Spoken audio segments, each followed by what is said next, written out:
Hello guys, magandang araw muli at ngayon ay ipagpatuloy natin yung ating series ng pag-aaral natin ng salita ng ating Panginoon, yung Kristiyanong Wais. So, para naman po sa ating katuruan ngayon, ang title po ng ating topic is Learn from the Ants. So, I think alam nito ng bawat isa sa atin kung ano yung kwento ng langgam. Kung gaano kapursigido yung mga langgam at kung paano sila nagiging handa during the taggutom. Kung ano yung ginagawa nila, ano nga ba yung mga pwede nating matutunan at nag-remind sa atin nung marinig natin ang salitang learn from the ants. So, bago yan, basahin muna natin yung ating talata ngayon na matatagpuan sa Aklat ng Kawikaan. Talatang 6, versikulo 6 hanggang 8. So, sabi dito, pumaron ka sa langgam, ikaw na tamad. Masdan mo ang kanyang mga lakad at ikaw ay magpakapantas na bagaman walang puno, tagapamahala o pinuno, naghahanda ng kanyang pagkain sa tag-araw at tinitipon ng kanyang pagkain sa anihan. So ano nga ba yung gustong ituro sa atin ng verse na to sa atin o nung topic natin ngayon? So alam ko na marami sa atin yung nawawala ng tinatamad sa buhay, nawawala ng pag-asa. Pero sabi nga, kung ikaw ay kagaya ng isang ganito mag-isip, pumunta ka dun sa mga langgam. Pagmasdan mo kung paano sila nag-iimpok ng kanilang pagkain during tag-araw at lalo dun sa during ng anihan. O ito yung time na nag-iimpok sila. Makikita mo kung gaano sigasig yung mga langgam. Sabi nga, wala silang pinuno. Wala silang tagapamahala at walang sabi nga ay pumupuna sa kanila, kundi nagkakaroon lang sila ng unity at ang goal talaga nila is masave yung pang-araw-araw nilang pamumuhay na daig pa tayong set ng goal nila at ng mga bagay na ginagawa nila. So, para dun sa ating katuruan, number 1 sabi dito, ants teach us about diligence and handwork or hard work. So, ang tinuturo sa atin dito ng ating ng mga langgam sa atin is yun ngang matuto tayong maging masipag o yung diligence kung tawagin, kasipagan o yung pagiging hardworking natin, handwork.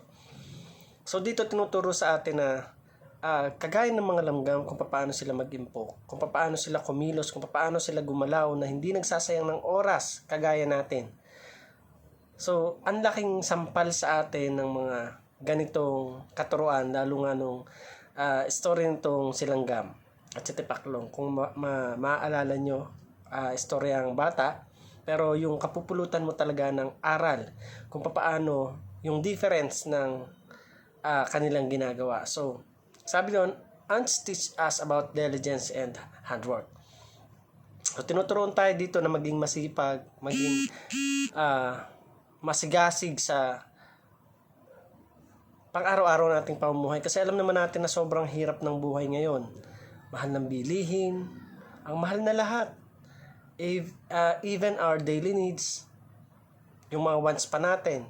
So, kung magtatrabaho tayo ng pagpalagyan na natin na minimum 4 hours. Tapos yung rate mo is magkano lang? 42, 45, 50?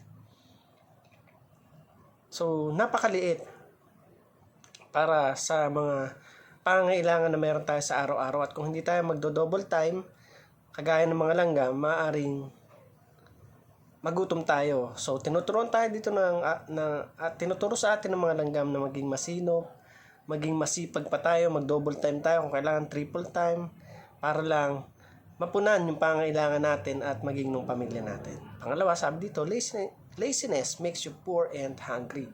So, yung pagiging tamad daw ay nagdudulot sa atin ng pagiging mahirap at siyempre, magugutom ka pag tamad ka. Hindi pwedeng lagi ka lang nakahiga, nakahilata, tutulog ng alas 8, gigising alas 8 ng umaga.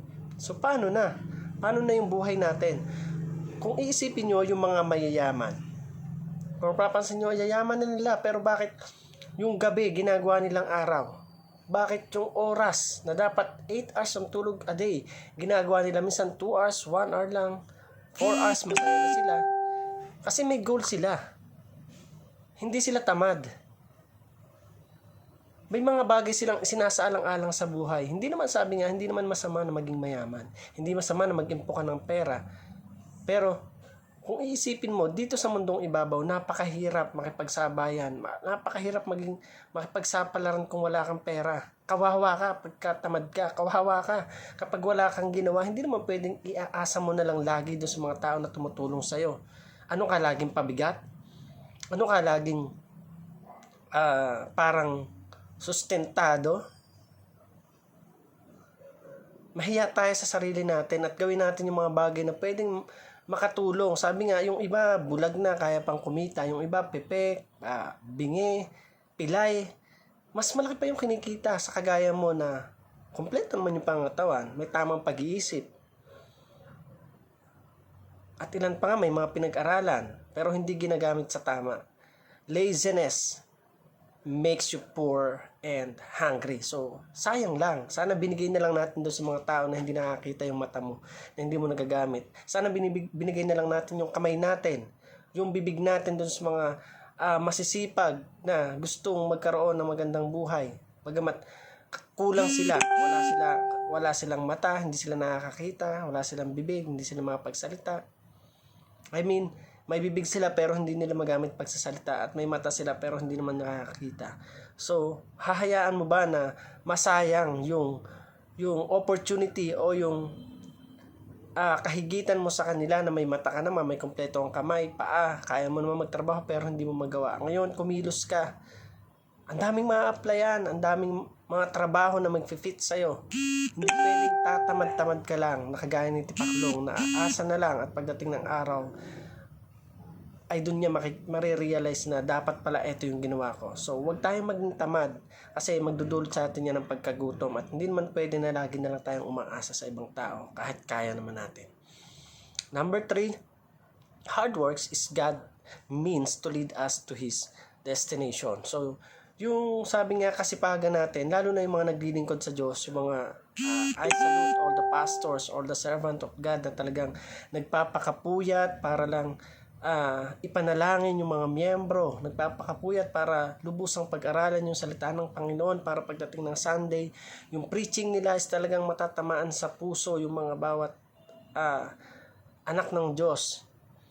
And I know that their goals is to lead us, each and every one of us, to God. At yun yung napaka sarap sa pakiramdam na talagang kahit sabi nga, hindi tayo karapat-dapat, minarapat pa rin tayo ng Panginoon at talagang we salute to all the pastors or bishops or servant of God. Para naman po sa ating application,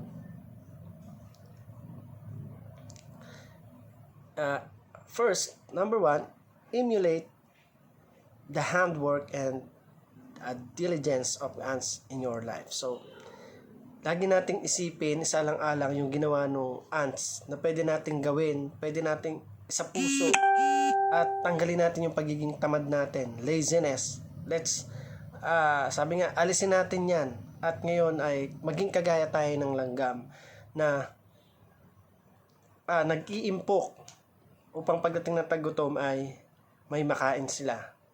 Upang pagdating ng araw ay may asahan sila. So number 2, sabi dito, make a conscious effort to overcome. So sabi nga doon, conscious effort, gawin natin.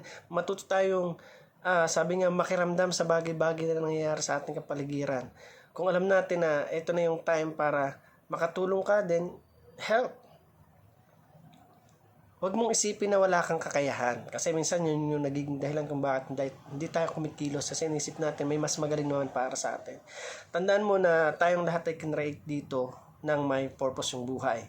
Marahil mas marami lang yung iba, pero i-practice natin, i-exercise natin yung kakayahan na meron tayo. Yung kaya natin gawin, yun yung gawin natin. Yun yung i-master natin. Huwag tayong tumingin sa kakayahan ng iba, bagamat kaya, iniisip mo lagi na kasi sila lang naman na may kaya yan, then look or hanapin natin yung mga nag-fit sa atin upang makatulong din tayo sa iba, sa pamilya din natin. So number 3, sabi dito, be thankful for every opportunity to work hard and always aim to be fruitful. So be thankful for every opportunity to work hard. Palad ka na nakikinig at alam natin na ito na yung sabi nga, turning point mo para gawin mo yung part mo bilang isang tao, bilang isang tagasunod ng Lord. Lalo na kapag naglilingkod sa Panginoon, bawal yung tatamad-tamad, bawal yung nagsasayang ng oras. Kasi sabi nga, malapit na yung pagdating ng ating Panginoon. At kapag ando na tayo sa paghuhukom, baka mamaya singilin ka ng ating Panginoon. Ano yung nagawa mo? Ano yung na-share mo? Bakit kita tatanggapin sa kaharian ko? So, wag na nating hayaan na masayang yung time, yung effort natin sa mga bagay na hindi naman nakakalugod sa Kanya. Be thankful for every opportunity to work hard and always aim to be fruitful. So, maging fruitful tayo. Kapakinabangan tayo sa ating Panginoon. Maging kapakinabangan tayo sa Kanya na wag nating isipin na wala tayong magagawa. Tandaan mo, malaki yung magagawa mo dito sa mundo. Special ka na kinrate ng ating Panginoon. Ang kailangan mo lang ay gawing fruitful yung bawat araw na dumaraan sa atin. Then let's aim to be fruitful. Again, thank you for watching this video and hanggang sa susunod natin na pag-aaral ng salita ng Panginoon. Pagpalain ka ng ating Diyos at maraming salamat.